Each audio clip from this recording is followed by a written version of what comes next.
আমার একটা ছেলেরে আমি দীর্ঘ 4-5 বছর ধরে দেখতাম, প্রত্যেক মাহফিলে দেখছি হে সামনে বসে, আমি বইলেই তারে নজরে পড়তাম।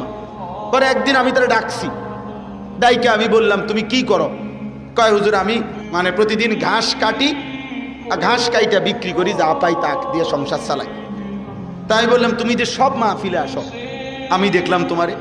কয় হুজুরে যখনই আপনার কোনো পোস্টার দেখি, কয় আমি তখন এই ঘাস কাটার টাকার থেকে একটু একটু টাকা জমাই, গাড়ি ভাড়া মিলাইয়া রাখি, আপনার ওয়াজ শুনতে যাম। তাই বললাম যে মাশাআল্লাহ। তো আমি বললাম যে তো আর কিছু কইবানি? কও যে আমার জীবনের একটা স্বপ্ন আছে। আমি বললাম কি স্বপ্ন কও?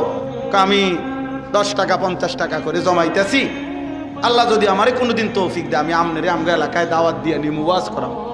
পরে আমি বললাম ওহন দাঁড়া, অন ডেট লো, এখন নাও ডেট, আজকে তোমারে ডেট দিলাম, হাদিয়া দিতে হবে না, আমি দিমু তোমার, এটা আছে আমার মাহফিলের সান্দা, আমি দেবো।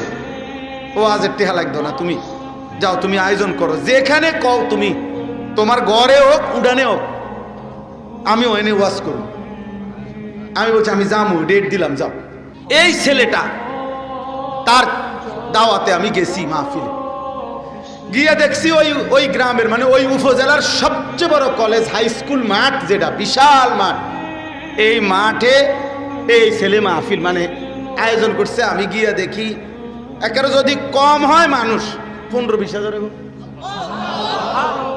স্টেজে যদি একেবারে না হয় হুজুর 300-400 হুজুর হইব। হুজুর খেলাফত মজলিসের যিনি কেন্দ্রীয় আমির, এই যে দেওয়াল ঘড়ি মার্কার যে খেলাফত মজলিস, উনি বসা পাশে, ওনার বাড়িতে বানিয়েছে বড় বড় হুজুর সব।